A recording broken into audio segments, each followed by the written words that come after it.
Geez, you put the Ticats hashtag in there. I did. I was looking for I was looking for some trouble. All right, here we go live. We are post-game Labor Day Classic. Argos just lose 13-12 to the Ticats. First game, Tim Hortons Field, and the Argos looked. So that's the last time the Argos are opening a stadium this year, yes? Because they lost the opener for TD Place in Ottawa as well. So no more? I guess. Jeez. Cool. I don't know, man. Once again, same as last game, which is basically inconsistent, right? I mean, they have their moments where they look really good, and then they have their moments where they look atrocious. It's frustrating on offense how so often they almost look like they're still in the preseason, which I suppose is possible when you think about the injuries that Ray's had to deal with his receiving core, trying to get rhythm and timing with these new guys. But it doesn't make it any easier to watch. No. I mean, I know Ray has no one to go to, but it's not good. And then also today, the offensive line, man. How many times did Ray get sacked? Like 4 times at least today? I heard 4. Yeah. Like, that's not normal. That's not good. It's not good either. He's definitely seen more pressure this year than in previous ones in Toronto. I don't know where you put your finger on it. Because, I mean, the O-line hasn't changed much. Outside of Joe Appel, who the Argos lost in the expansion draft to Ottawa, there hasn't been a huge... Well, sorry, and I guess Washington that they traded to Edmonton. There hasn't been a whole lot of changes on that offensive line. Like, keeping still in the middle, Van Zyl is solid. I don't know what the situation is. The way defenses play him, it's almost like the offense is too predictable. They've had to dumb down's a bad term. They've had to dial back a lot of their offensive plays because they've got so many new guys in there trying to catch the ball that they almost look predictable. That, okay, this is going to be an outside pass in the flats, so we're just going to put 3 defenders over there and either intercept the ball or knock the receiver down. And that Ray hasn't had the opportunity to have the time to throw that deep corner route, which made him a household name in this league. It almost looks like the offensive play calling has become far too predictable, probably because of the injury bug. Well, that's what I was going to say. I guess that's pretty much it, right? I mean, you have less weapons to go to, so that eliminates on a bunch of the options if you're trying to face them, right? Yeah. Don Landry had a great line here on Twitter. If you guys aren't following Don Landry, you really should be. But where is it here? There it is. Awful schedule, nomadic practice life, injuries, injuries, injuries. Are you honestly angry / surprised the Argos have struggled this season? Yeah, when you put it like that, no, not surprised at all. True. What happened to our video? What do you mean? Am I freeze frame for you? No, you're moving. Oh, really? Okay. Maybe it's just on my side. I should reboot it. Anyways, yeah, I mean, sure, this stuff matters, right? Right. And the other stat I believe I saw today, wasn't Hamilton pretty low on the list in terms of quarterback sacks? Like, they don't really do this, and they get 4 today. Yeah, they're dead last in the league. Now, they've played fewer games than most, but at the same time, they're last. Right.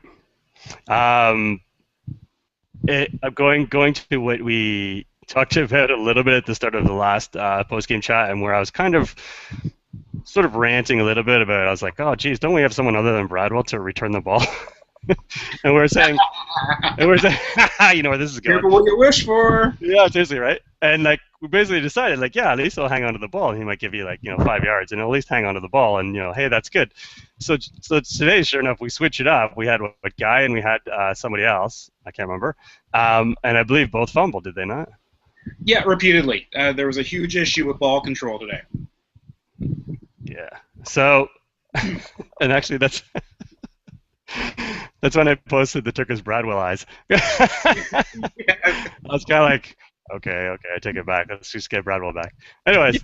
Yeah. Turkish Bradwell says, they fumbled again?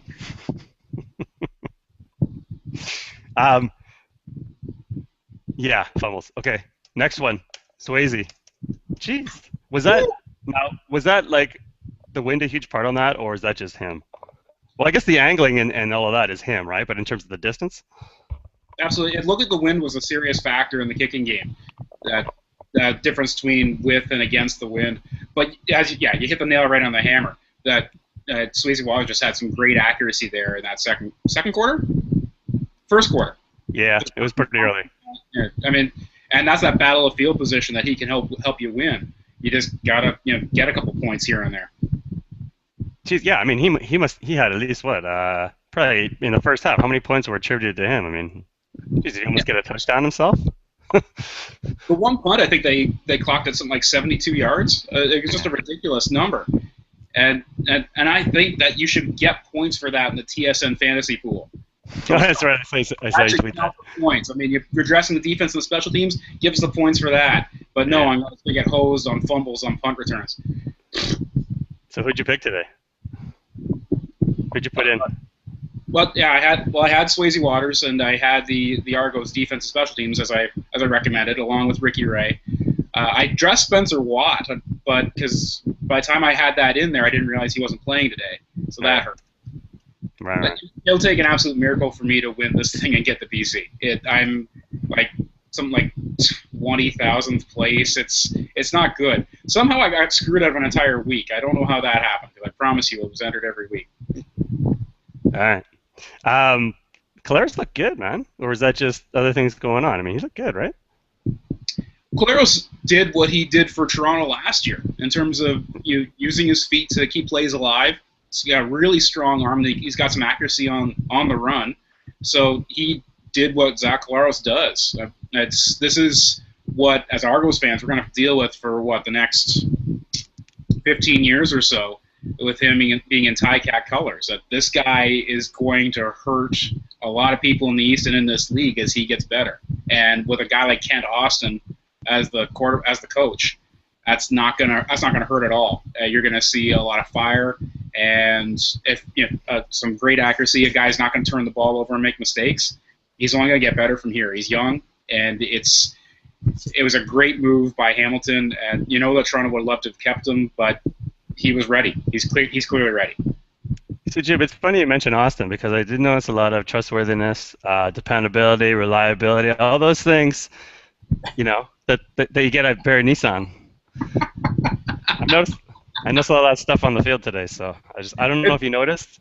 I was counting them down like this, and I swear I think we hit all of them today with Austin. I think he did a hell of a job.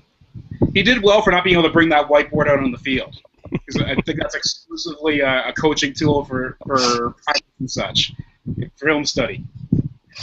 How many years back are we going for that one, man? We're probably stretching like a good 6-7 years on that one.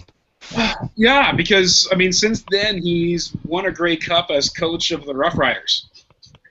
So yeah, we're going back, because that was the 2007 Grey Cup that he won with them as head coach. So we're talking 2005, and I don't care. It's still funny. It's good times. Yeah. You mentioned colors. By the way, sorry, the Hamilton unis are great. They look beautiful, I think. It's the only good thing coming out of Hamilton ever is that new uniform. Okay. Sure. But no, I love it all. Like, I love the sort of like charcoal gray that goes in with the black. I love that. I love the big logo on the helmets. I kind of like it's too big for the lid, and I like the number on the other side. I just think it looks great. I'm sorry, they got one of the better ones for sure. It's a lot of people have compared it to the BC Lions unis, eh? Right. So East and West Cats. Yeah, so I think the whole uniform thing, it's basically how it was when they did their jerseys like however many years ago that was. Or basically they really did come up with only like a handful of styles and kind of like interchanged like minor things, right? I mean, it's sort of like so many teams got the logo on the front and the others didn't, and some of them got sort of like the different color on the shoulders here and others didn't. I mean, they weren't as like totally unique as I wanted them to be. I understand why they do it, but I mean, I was hoping for like literally every team would be completely unique, but I don't know. Yeah, the ones that Calgary are going to wear today are very similar to their third jersey from a couple of years ago, which was all black. They just kind of moved the crossed pistols. They used to be on both shoulders there, or it was a horseshoe, I can't remember which. But they haven't changed. They haven't reinvented the stamps by any means. It doesn't look bad, but yeah, the helmet's sweet. Well, no, you're right. I agree with Calgary. You kind of look at them and go, okay, so I mean, what did they really do? But it sounds like based on looking at some of those like videos online where they they go, oh, here's how we came up with the concept for the the new rider jersey or whatever. Oh, cool. And and it looks like it was obviously a collaboration between Reebok and like Reebok's designers and also like the the marketing department and whoever else for the team, right? And it just sounds like it almost looks to me like for Calgary, it's like they pitched all these probably great ideas, and then the Calgary management was just like no, and that's what you get. Yeah, it's yeah. Well, and you said with the big logo on front. So Toronto, Ottawa, and Winnipeg got that business.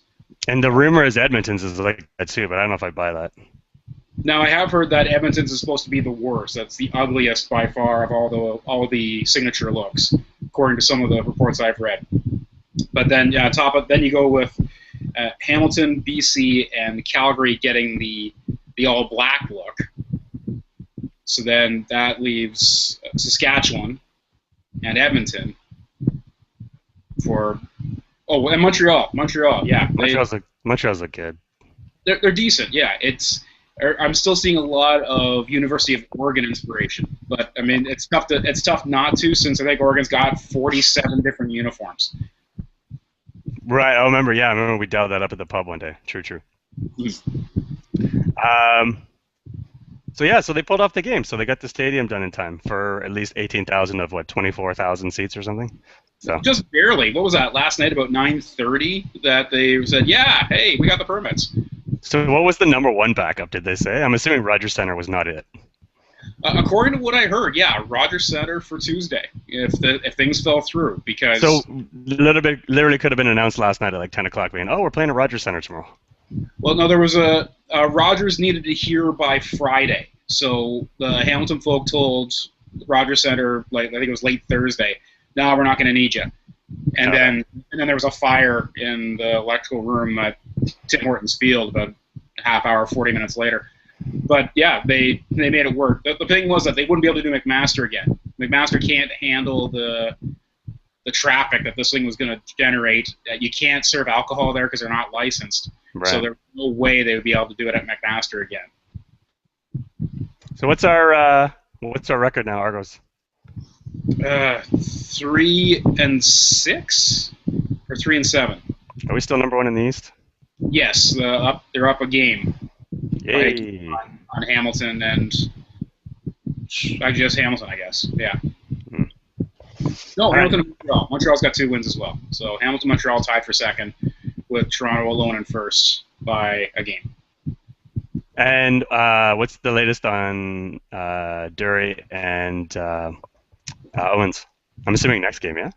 According to reports, Durie was dressed as a second string on the depth chart at slot today, but during the pregame warm-up, tested the shoulder, didn't feel comfortable going. So you got to assume that if he went that far as to get dressed and give it a try, that he's probably going to be ready for next week. Owens again was hopeful, but it doesn't sound like he was a healthy, or not a healthy scratch, but he was a scratch. Didn't make it a go, so he's kind of up in the air. I think it would be a safe bet to say to Andre Durie dresses for the next game. Yeah, okay. All right, man. Anything to add? I don't know. I mean, honestly, I don't know. I don't. I mean, it's like I said, it's just completely inconsistent. They had their moments, especially like that goal stand, I guess, near the end, where they pop the ball and they even run and they even do a little lateral deal. I don't know about that, but anyways, they do all that, and then it's like, geez, we got some promise. Or even at the end, where you have 14 seconds. You just got to get Swayze within some distance, and you can put a 3 in there for you. But they just don't finish those, right? So they do get those breaks every once in a while, but they don't turn it into anything. So I don't know.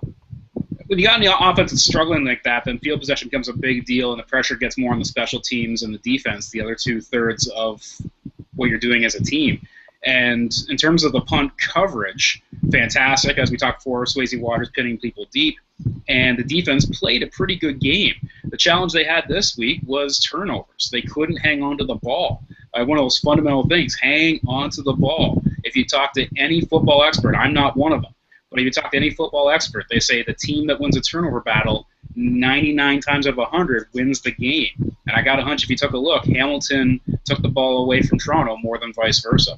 And especially if you're struggling in offense, you can't give the ball away like that. You've got to make the most of every opportunity, whether it be 3 points or a single point.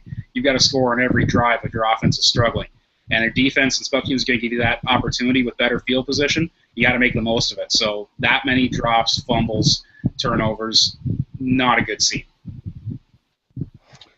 Yep. Well, I mean, I guess the best thing out of all is we're actually still first in the East.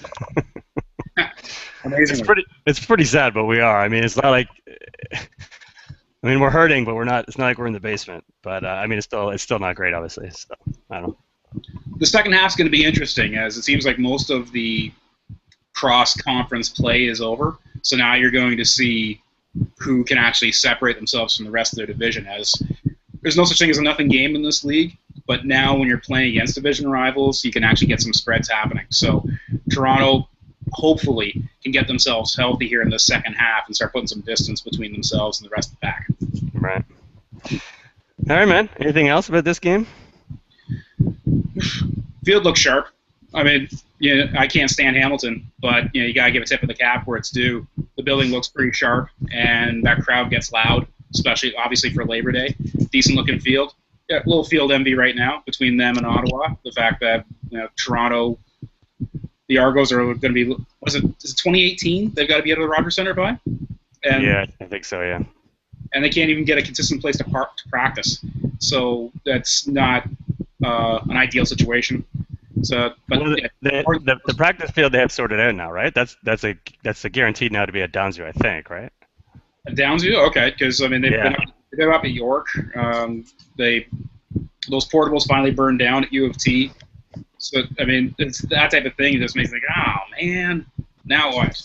So some consistency would be great. So something as simple as, okay, this is where we're going to be practicing from now on would be a great place to start, and maybe you'll see some difference, some better performance coming out of the offensive side of things from that.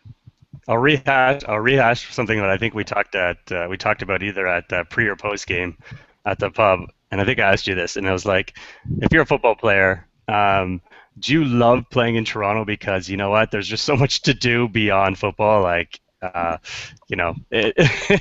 Whether it's shopping or things for your family or just like having a great city with great restaurants or whatever, all that stuff. And you sort of say, hey, you know what? I still love playing in Toronto, even though nobody goes to the games, and I can walk down the street and nobody knows who I am. But the city's awesome. Or would you rather be sort of in a smaller market where they're football crazy and they'll pack the stadium, right? I mean, I'm sure there's guys who are cool with either, but I mean, is Toronto a place where do you think the average CFLer like wants to play, or do you think they're like, no, I know nobody goes to the games there, so I don't want to be there, or are they like, what, the city's awesome, so I'll just take in this city on my off time and everything is good, right? I don't know. Well, I think it's a different situation for everybody. Though one parallel that comes to mind was Vincent LeCavalier playing with the Tampa Bay Lightning. And there was a contract. His contract was coming up, and there was a lot of people saying, "Oh, he's clearly going to sign with Montreal because that's where he's from. He wears number 4 because he was a big Belleville fan. He's clearly want to play in Montreal." But everybody that knows LeCavalier, no, I'm not one of them, but everybody that knows LeCavalier was saying that he loves the anonymity of playing in Tampa. That he's, as the captain and winner of a Stanley Cup, he can still walk down the streets of Tampa without being harassed for autographs, pictures, or having to hear about how bad the team played the night before, which nobody can do in Montreal. Right. I'm sure trainers hear about it. Like, Montreal Canadiens trainers have to hear about it when things go bad for the Habs. So I would say that it's probably a similar situation with a lot of athletes looking at the Canadian Football League. If you come from a big city atmosphere where you love the opportunity and the diversity that's there, then you're going to enjoy living in Toronto, just living in Toronto. But if maybe you're played with a really high-profile U.S. program, maybe you're coming out of Florida State, Michigan, Notre Dame, where you were a big deal, regardless of what was happening on the field. So then maybe the appeal would be to go to a place like Saskatchewan, or for that matter, you look at a winning history. The Riders are coming off the last Grey Cup. That's got to help with their recruitment of guys south of the border, with very little turnover on their end. You got to think there's more appeal there than coming to a place like Toronto where there's a couple questions. Right. Yep. I don't know. Tough one. Um, yeah, I mean, you're right. I think you're right. I think there's just different kinds of players, right? I mean, like you said in the NHL too. I mean, there's certain guys that they just want to go play, and after that, maybe they don't want to be bothered with it. And so a smaller market or a less hockey market is, hey, You're look, not who's back. Hey, welcome back. And you remember me? I'm Ryan. Yeah, we remember, yeah, Ryan. Hey, Yeah. buddy. Nothing special, and you might. Buddy, how you doing? Yeah, nothing special. I'm staying with my family. And you? Oh, buddy. Wow. Thanks for taking the time. Yes. Yes, have fun time. We're basically like your family now, right? And by the way, Bill, do you enjoy me? What's that? Do you enjoy me? I did what to you? Did you remember last chat? Of course. Yes. Do you enjoy it for me? I've got serious audio issues. I can't quite make out what you're saying. Really? But you got crazy eyes, eh, man? They're awesome. I love them. Yes. Yeah. Where's the peoples? Yeah. Hey, oh shit, we lost them. Damn it. Oh man. So, what are the chances?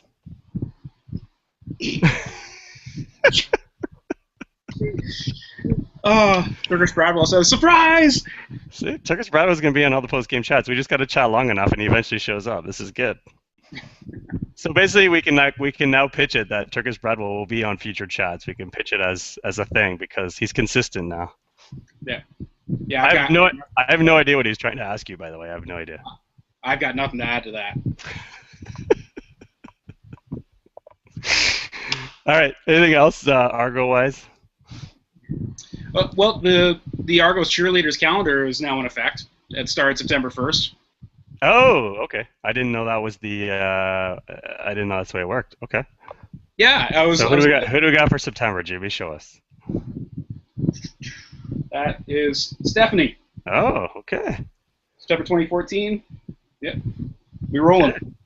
So Okay. yeah, you have to be watching. Make sure you go and pick up your calendar next time you see the Argos cheer, because the money here is going to help the ladies go out to BC for Grey Cup.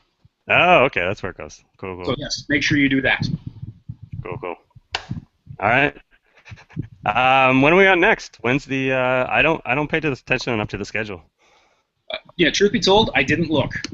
Okay. Well, we'll figure it out. Give me 30 seconds and I can find out. I can give you 30 seconds. They're in Calgary on Saturday. Sorry, Saturday, September 13th. So that's another week out. I guess they got to buy. Yeah, this weekend will be Saturday, will be the 6th. So the 13th is the next. Yeah. Yeah. So they got to buy. Well, this is good news, right? Because that I almost guarantees that Durie and Owens will be back. Yeah, I think so. Cool. All right, man. Have a good week. You too, man. I guess we'll see you. We won't see you in the city until October, right? Unless something amazing happens between now and then. Hey, I'm still playing 649. Who knows? Right. Okay. Cool, bud. Have a good week, and we'll talk soon. See ya. There.